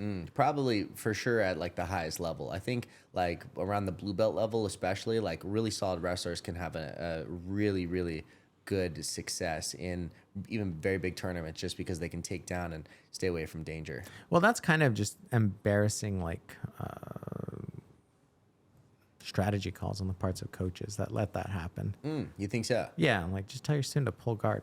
Oh, It's don't like, let the takedown why are you happen letting in the first takedown place. happen in the first place? Yeah. But also too, like a really good wrestler often has a very difficult base and are tough to sweep as well. Yeah. Kind of like what we were talking about before is the strategy of disengage, get around, disengage, get around, disengage, get around. That gets tiring. But I mean, like, even if you look at like Nicky Rod's first ADCC run, the only reason he made it that deep into that tournament was because everyone's ego got in the way and they all tried to actually wrestle him. And it's just like, what were they thinking? Yeah. Like, that's the only reason a blue belt made it as far as he did. Yeah. And obviously not your typical blue belt either. Not your typical blue belt. Yeah. But it was still it's a pride thing. It's a pride thing. If you see people losing because they won't pull, it's a pride thing. Yeah. Huh. Interesting. I see like some people pulling guard even with a negative point. You think that's like anything to that? In general, I think it's a terrible strategy. I think so too. I think it's a terrible strategy, yeah. I can't imagine it unless you're so fucking confident or already up on points. Maybe then you couldn't do so and you just feel better on your guard than you do with the potential takedown. Yeah. Even then, I mean, if there's you have to plan for the event. Like, and if the event has a negative score for a pull, you have to find a way to get around it prior to the event. Yeah. Like, even if you learn to take a shitty shot, hold the leg for 3 and then pull. Yeah. That is a good workaround too. Yeah. It is interesting. People will do that. Mm-hmm. Yeah. Because, like, not to take anything away from Mo, I don't remember. I think it was Mo Black, the girl who fought Helena. I think Helena is way better than her. Like, when I was watching that fight, Helena looked way better than her on the ground. What gave the match away was the pull. Helena pulled guard? Yeah. Helena pulled guard, and then it was just... thinking that she's for sure going to get something. And she never did. And eventually she got desperate, stood up, and got taken down and lost by 2. Ooh. But it's just one of those things where it's like... I think that was an instance of bad strategy leading to somebody who was quite a bit better than their opponent losing. Interesting. Yeah. And pride might have had something to do with that one too. Yeah, just thinking I'm so fucking good, I can do this even at a deficit. I mean, it would have been sick to pull off. Yeah. No, I've seen it work. Yeah. I remember actually the guy I lost to at this event, Paul Ardella on the West Coast, pulled and got his sub like right away. Interesting. But I'm not certain that he understood the rules. Oh, you think it was like I think he pulled. strategical? Yeah, I think he just pulled and then like was thinking it was just a pull. I don't think either side was aware that the point had even been taken from him. It is interesting how many people compete without a full understanding of the rule set. Yeah, no. I'm a little hypocritical on it because I've been doing this a long time, so I kind of feel like I have an understanding of most rule sets at this point. Yeah. But even I get caught off guard sometimes with like different rule adjustments and stuff like that. But sometimes like people's understanding of the rules are just unacceptable. Like if you go to even like a grappling industries, unless you're like really, really good and know you're just going to sub everyone at a grappling industries, if you're not reading the rules before you go, you're being really dumb. Yeah. Because their rules book is a page long. Yeah. And you'll learn all the nuances of their rule set. And don't they like allow for heel hooks in the gi? I think I don't know. They might allow for reaping in the gi. I don't think they allow for heel hooks. It's either Grappling Industries or another one that happened, I think like February or March, that they allow heel hooks in the gi. I think Gracie Worlds did that. No, it's not that. It's one that was just here this year. But yeah, I mean, you should understand the rule set. If you're not going into it, like, what the hell are you doing? Yeah, no, it makes no sense. That will actually irritate me. Yeah. Yeah, you should. You gotta just read it. I mean, it's not that difficult. No, especially ADCC, they host rules meetings. Just attend the rules meeting. Rules meetings on the internet. Like, they you publish their seminar. Yeah, exactly. I think the worst one that happened to me quite recently was an event, Jiu Jitsu World League, double pull. Apparently, when the opponent sits up, the 2 points is rewarded. Oh, okay. Yeah. No, and I was in IBJJF, that's an advantage. Yeah. So I was fighting Jake Watson, and we double pulled, and Jose yells at me, "Sit up, you'll get 2." And I looked at him like he was the dumbest person I ever saw in my entire life. I was just looking at him, and then Jake sits up and gets his 2, and I'm just like, oh, what a fucking idiot. Yeah. No. That one time I didn't heed my own advice and read the rules before I showed up. Gosh. Yeah. Got to know what the rule set is. Yeah.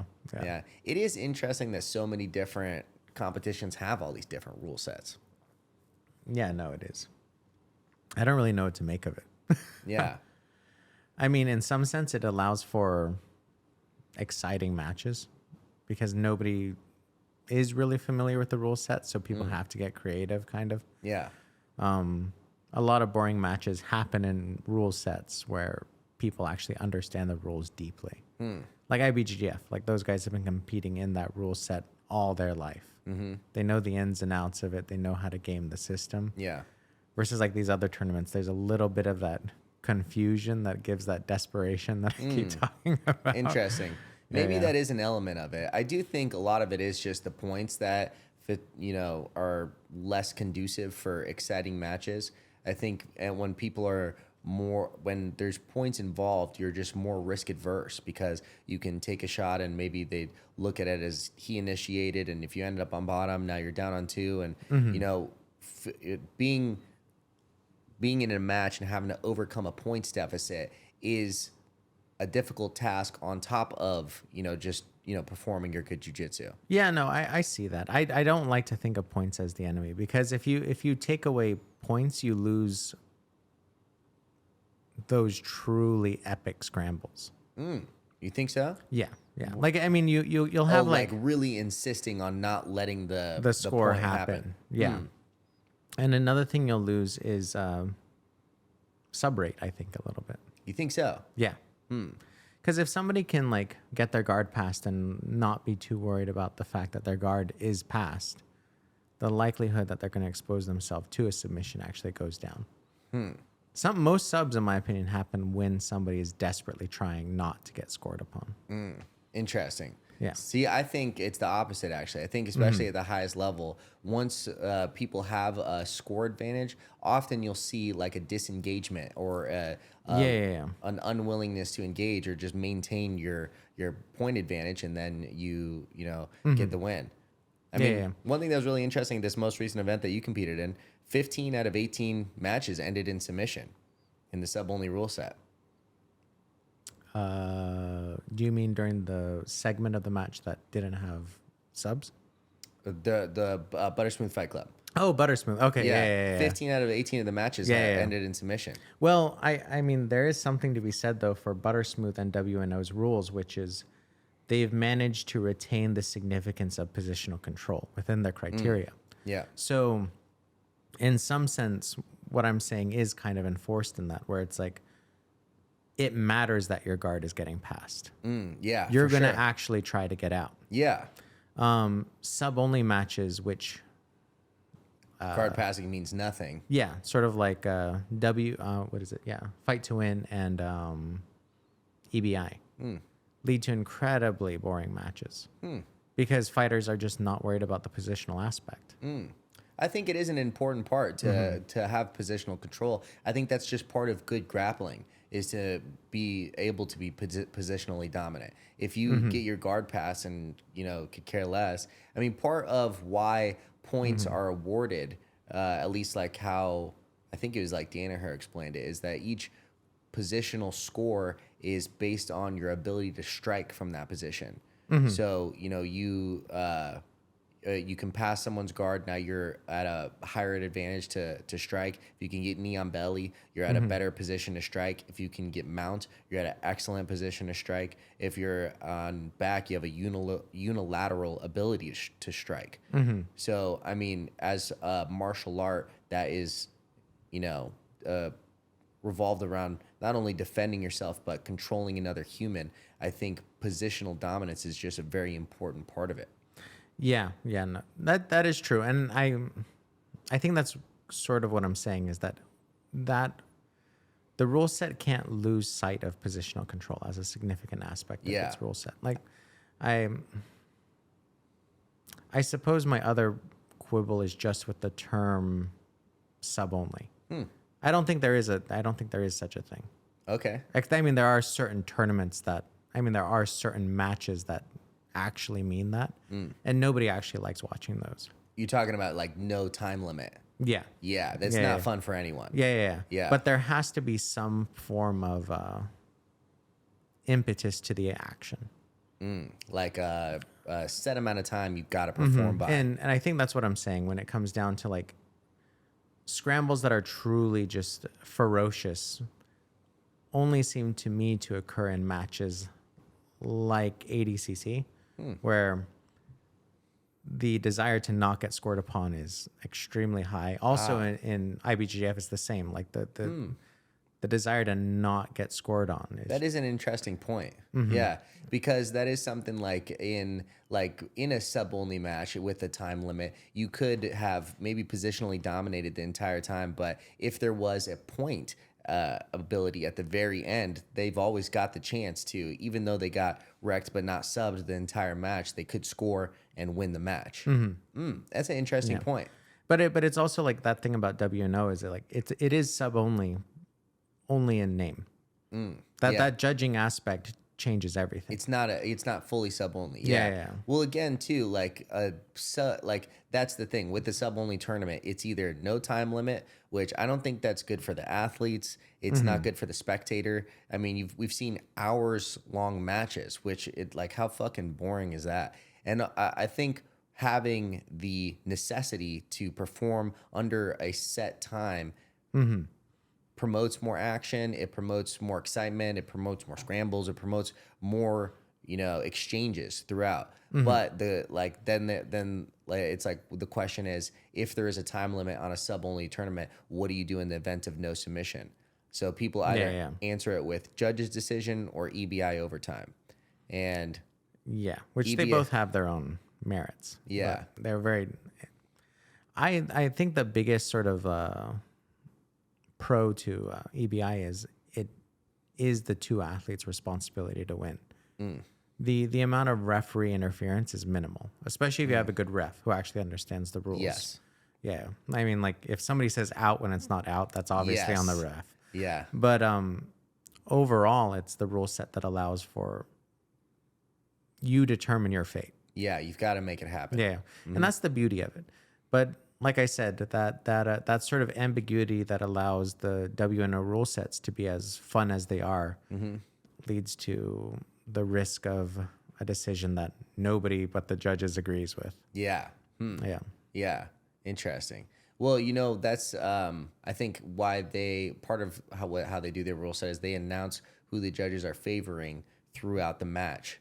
And so, honestly, the only thing that I think that benefits is not having pissed off athletes or pissed off coaches that are like, well, my athlete won. If they said that judges are favoring, X person and B person wins, it's like, can you be surprised that B person won? No. But I mean, you can disagree. I mean, like, the surprise isn't really it. It's the disagreement that's the problem. I don't know. I think it's definitely... If there is a problem with the WNO rule set, it will be only if one team is starting to get favored over all other teams. Because nobody really understands the judging criteria beyond, there's not an objective 3 points. There's not an objective, X factor. It's all subjective criteria. Yeah. The only risk that it runs is accusations of favoritism. And until that happens, I think it's a really good rule set. Yeah. But there is a great risk to that. Yeah. Because of the subjective factors. Yeah. Well, it seems to be most matches that play out, you can have a good inclination of who won. There are matches that go where it's like, I don't know how about that. Like Nicky Rod and Felipe Pena. Could have been a toss up. I think maybe even Nicky should have won that and didn't end up getting the win. So, but I'd say the majority of matches do end with it's obvious who won. Yeah. No. It's been really successful so far. I think I'm just being a pessimist. Yeah, I mean, it's interesting. What is the best rule set? That's something that I've been trying to answer in my own head. And with starting a tournament, that's been something that I've given a lot of thought to. Like, what does promote the best rule set? I think one thing with points in general, or like a rule set like ADCC's, is that the implementation of it would be extremely difficult on any sort of new tournament. People learn the ADCC rule set because it's an ultra prestigious title. And if you can win at ADCC, that is the pinnacle of grappling success, at least in no-gi. And that's why so many people will compete on it. But people also compete on it without even knowing the rule set, just because a chance to potentially win. But trying to implement a complex rule set to people through a no-name tournament is, I think people just wouldn't spend the time learning it. Oh yeah, no, that makes a lot of sense. Yeah. Yeah, that makes a ton of sense. Yeah, and I also do think sub only like influences like just more freedom throughout the match. I think there's a lot of like subs that happen because of it, and like you know, maybe I don't know. This last one, it seemed to at my tournament at least, it seemed to the statistics show that like there was a ton of submissions. Yeah, no, for sure. I mean, I don't know if we can use butter smooth as like an indicator, because we are talking about kind of lower level matches. Sure. Yeah. Yeah, where subs would actually start to like Interesting. be more prevalent. For sure. Yeah. As you get more and more high level technique, there's just going to be less submissions naturally. I think sure. WNO recently had very little subs. Did the last tournament that I had. Yeah. Oh yeah, it did. I saw that one. Yeah, with with like the basic knee cut and all of that. Yeah. So I don't know. I mean, it is hard. It is hard. I do vie for points just because when it comes down to something like a WNO rule set, I do miss just big takedowns. I miss those big scrambles. I miss moments where like two people are trying to avoid like having their back just exposed to the mat. It's just like this. It's a part of the struggle that doesn't exist in jiu-jitsu in terms of like when you're rolling at your gym. Yeah, you don't have those issues. You know? Yeah, of like necessity of not being scored on. Yeah, don't fall over. Yeah. I love those scrambles, and I. That's sort of like how I try to advocate for point-based tournaments is. I just feel like you lose those. It's a very interesting point. I think that does mean something for sure.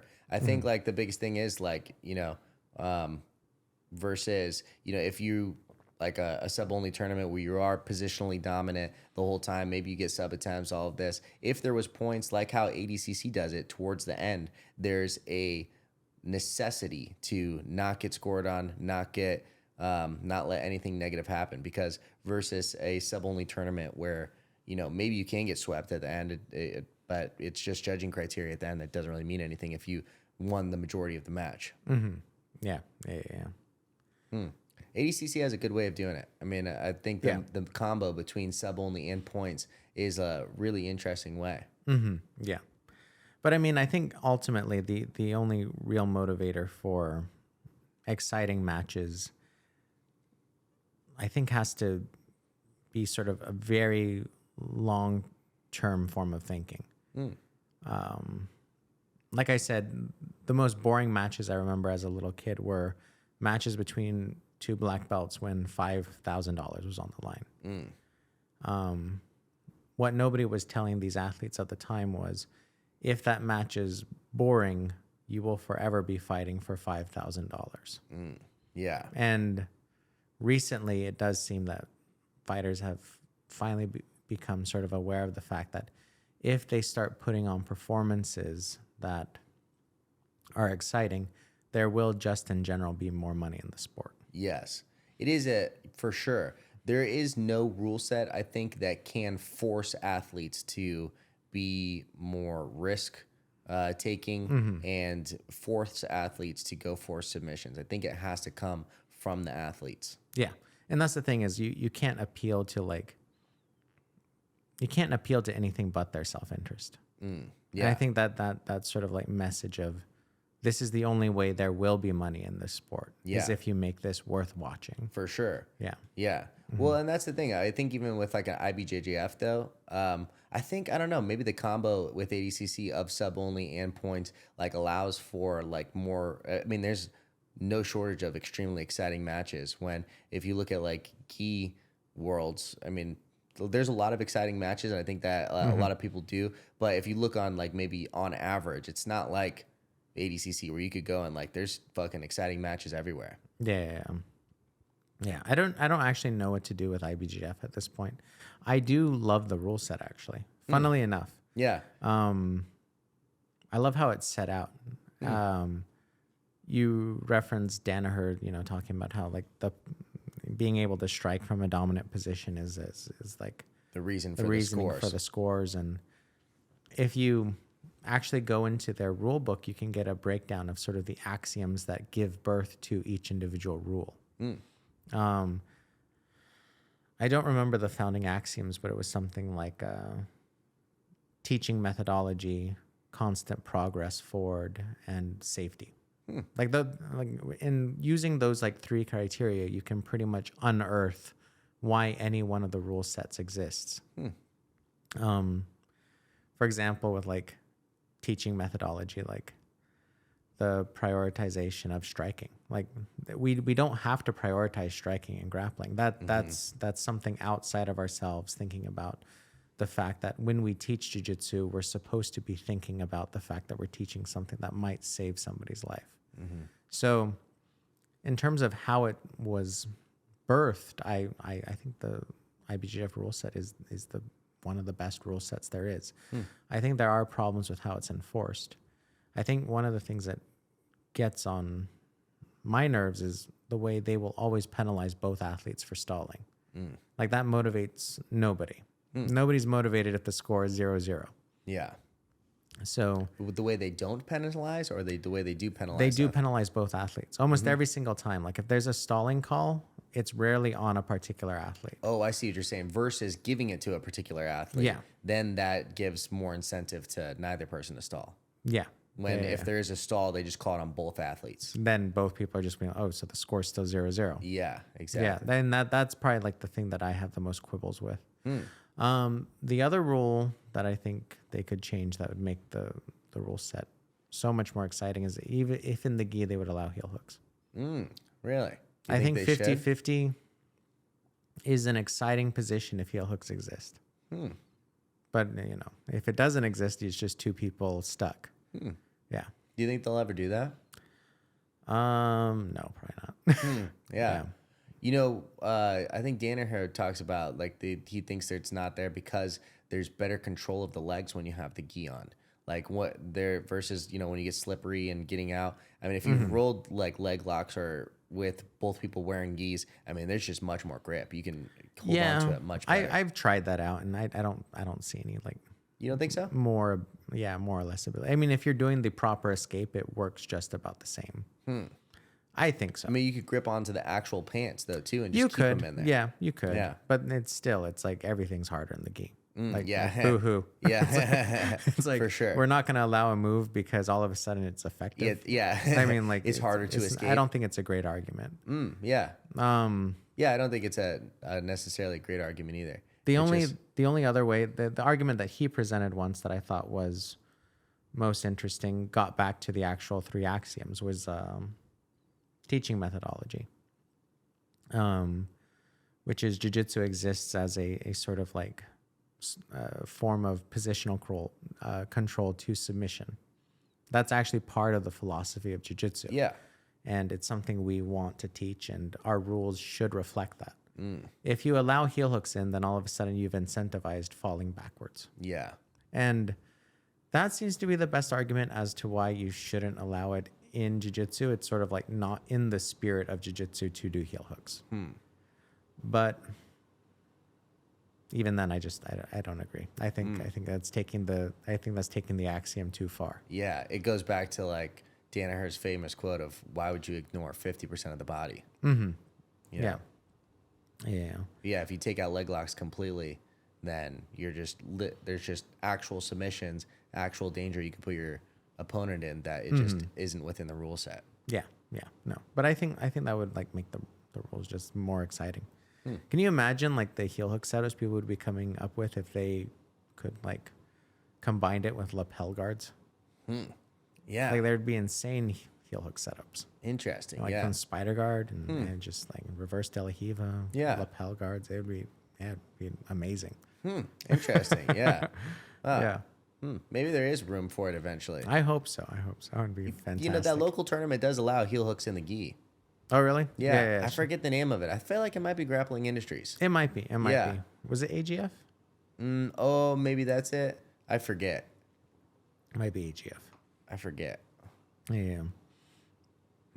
Yeah, I'd have to go look at it, see what it was. Yeah. Well, interesting. Well, we've done almost 2 hours. I've got actually some work to go back to, but I very much appreciate you coming on. A very interesting conversation, and I love talking about rule sets too, because it's been something that I've been trying to work out in my own head of like what is best and what's a good way to do things. So Yeah. I love bouncing ideas off you, and you've raised some interesting points for sure. Thank you. Yeah. Thank you. And again, congratulations on your performance on the East Coast. I look forward to seeing you continue to compete at a very high level. Thank you for having me. Yeah, of course. Thanks, brother. Oos. Os.